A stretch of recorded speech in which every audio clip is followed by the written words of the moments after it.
Pag-ausapan naman natin ang ibang bagay, hindi lamang tungkol dito sa ating kababayan kung hindi ang seguridad ng ating bansa. Kung pag-uusapan natin ang pagtanggol sa ating karapatan, hayaan ninyong sabihin ko ito ng buong buo. Kailanman hindi tayo purong sa pagtatanggol sa teritoryo ng Pilipinas.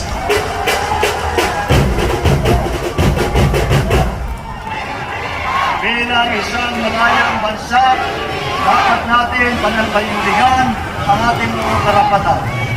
Dahil ang ating maliwanag na ang Pilipino lamang ang dapat na makinabang sa teritoryo ng Pilipinas at yan po ay paglamang.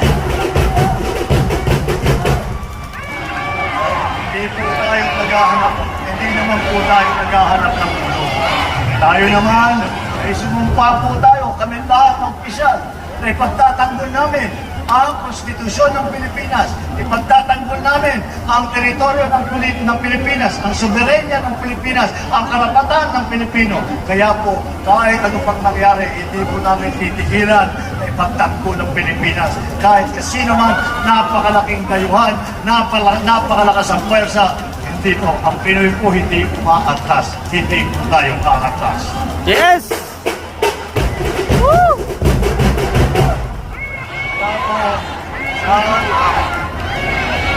Sa puntong ito po ay kailangan po ipaliwanag bakit po ay pinag-iisa-isa lahat itong mga programa.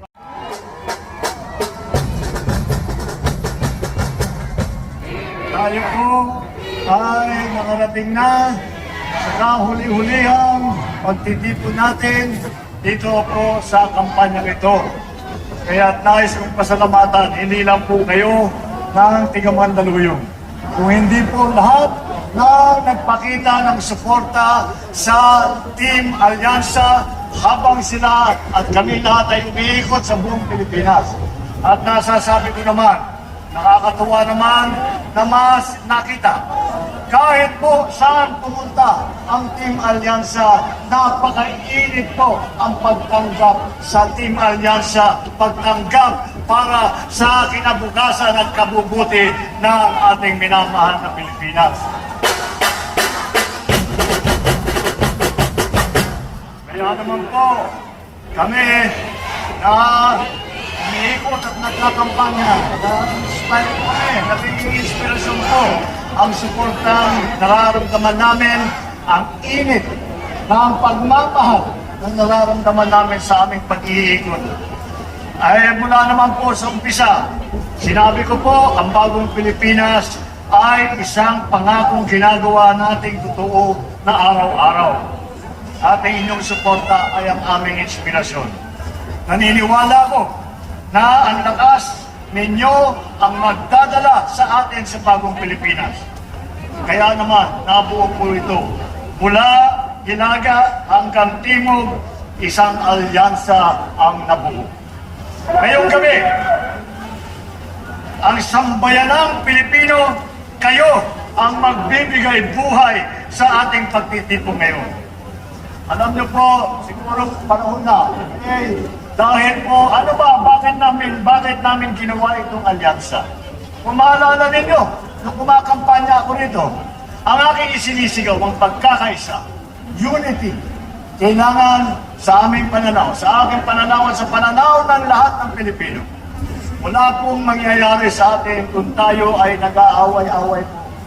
Wala pong mangyayari sa atin kung tayo ay hindi magkasundo at hindi nagtutulungan. Kaya ko po isinisigaw ang pagkakaisa.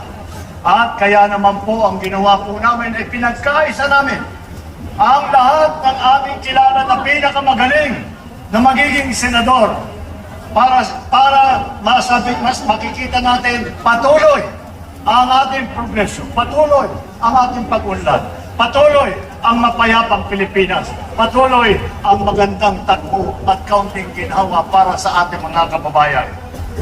Marami po naman nangyari na dahil sa pagkakaisa. Marami po akong balita. Marami po akong magandang maibabalita sa inyo. sa mga nangyayari sa nakaraang 2 taon, 3 taon halos mula nung tayo ay umupo noong July 2022. Ngayon po, ang ekonomiya ng Pilipinas ay kinikilala sa buong mundo, isa sa pinakamabilis ang paglaki at pag-unlad ng ekonomiya sa buong mundo. Yan ang pagkakilala ngayon ng Pilipinas.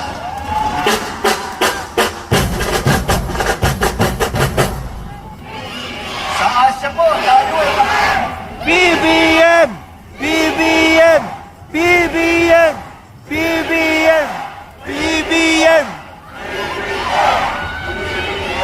Kaya po, tayo ay kinikilala ngayon na maganda ang takbo ng ekonomiya. Dahil nung nagsimula po tayo, napakabilis ng pagtaas ng presyo ng bilihin. Yun po ang aming inaalala at dahan-dahan po namin itinatrabaho.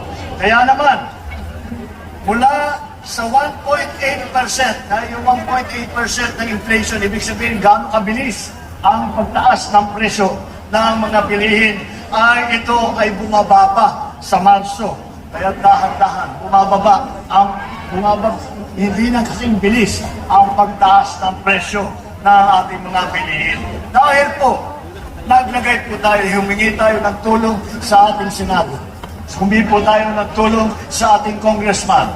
At hingin natin na baguhin ang mga iba't ibang batas upang maging mas magandang patakbo para lahat po ng mga lahat na gustong pumasok ay mag-invest dito, magdala ng pera po nila dito sa Pilipinas ay magiging maganda at makikita nila doon tayo pupunta sa Pilipinas dahil naayos na dyan at mas maganda pupunta tayo dyan invest na sa isang bansa, ibang bansa. At kung bigas naman ang pag-usapan, pinapababa na natin ang halaga nito. Natupad na po ang MSRP or Maximum Suggested Retail Price. Pinagsagawa na rin tayo ng Rice for All. Makakabili ng bigas sa halagang 33 pesos hanggang 43 pesos kada kilo sa mga kaliwa. Ngunit, pagkatapos ng eleksyon, dahil pinagbawal po kami na ilabas po itong programa na ito, dahil po bakal gamitin sa kampanya. Kaya ang ginawa namin, pinabayang muna namin sa Comelec yung kanilang desisyon. At sa Martes, pagkatapos ng halalan, sisimulan na po natin, magbibigay tayo ng bigas na 20 pesos kada kilo sa piling kadiwasay. Ang mga benepisyo BBM! mga BBM! citizen, BBM! mga PWD, BBM! mga solo parent, sa tulong ng mga LGU, umpisahan po natin sa Visayas to at ikakalat po natin ito sa buong Pilipinas.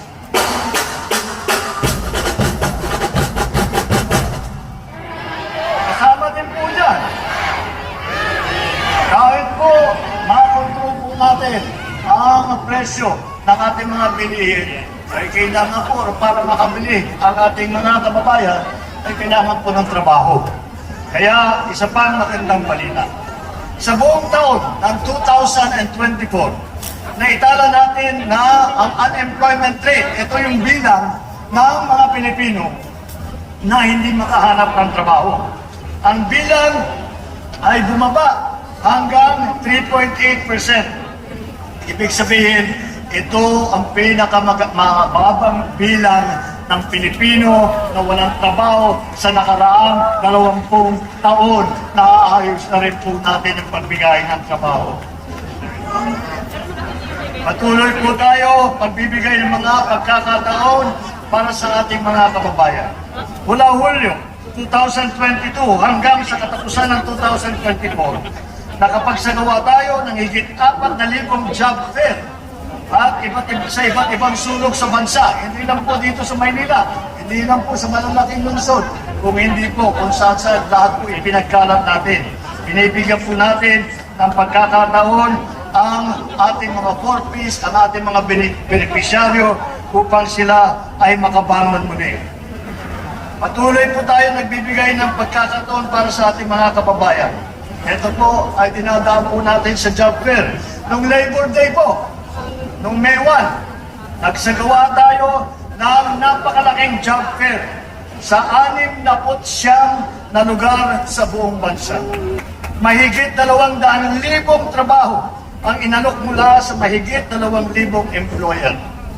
Kasabay nito, binibigyan pansin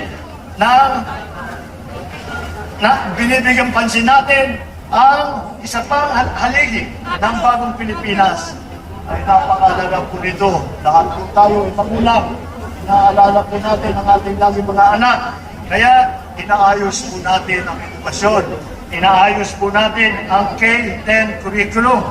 Sinimulan na ipatupad ang bagong curriculum para sa kinder hanggang sa grade 10 noong school year 2023 hanggang 2024. Kasabay nito, atin ding isinasaayos ang curriculum ng mga senior high school.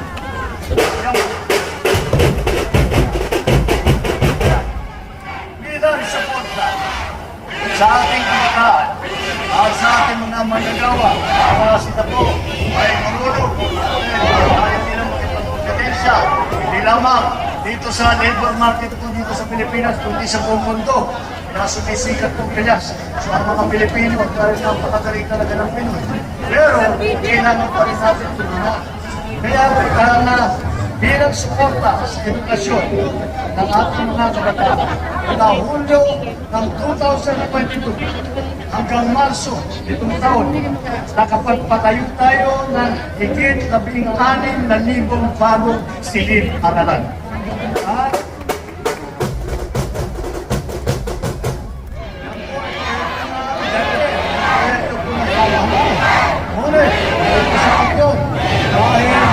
kami tayo patulong sa ating mga kaibigan na nasa private sector na nagmamagandang loob po. Dahil sa aming pagkooperasyon at sa tulong nila, layunin natin makapagpatayo ng 15,000 silid-aralan. Ito ay may kuryente, may internet at kumpleto ang katabihan.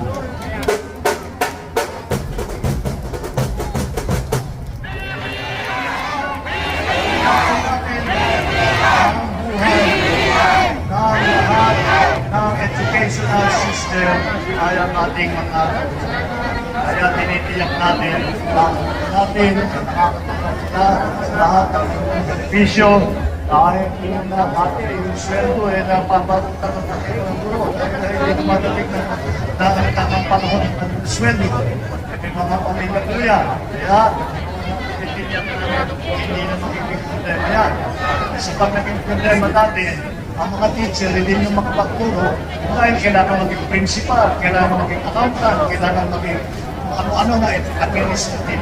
Tinanggal na po natin sa kanila ang katungkulan na yun para wala silang iniisip kung hindi turuan ang ating mga kabataan na maging magaling, maging masipag at maging mabuti.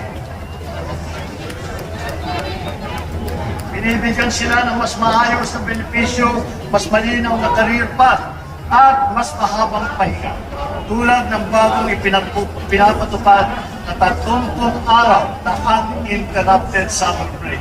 Para naman ang ating mga guro na pagsipag na po ay mapigyan naman ng konting bakasyon para makapagpahinga at para magpalakas muli para sa susunod na school year. Hindi po natin kinakalimutan ang kalusugan ng ating mga mamamayan. Ngayong taon, mas pinalaki natin ang saklaw ng mga benepisyo sa PhilHealth. Ang gamutan para sa pneumonia, sa operasyon ng cesarean, sa breast cancer, sa dialysis, dengue, asthma at iba pa. Mas malaki na po ang kukubera ng PhilHealth kesa sa dati. Serbisyo rin ang ating ipapalit sa ating mga kababayan. Hindi na ninyo kailangan magpunta sa mga malalaking ospital na kalayo-layo upang magpatingin at magpalaboratory. Sa mga namin binuksan na tawag na bukas centers, libre na po ang check-up, libre na ang test. Sa ngayon, may 51 bukas centers na sa buong bansa. Maaari kayong pumunta rin po, magpa-check up, magpa-x-ray, magpa-ultrasound, at marami pang ibang serbisyo. Sa NCR, meron na po tayo tinayo na 4 na bukas center.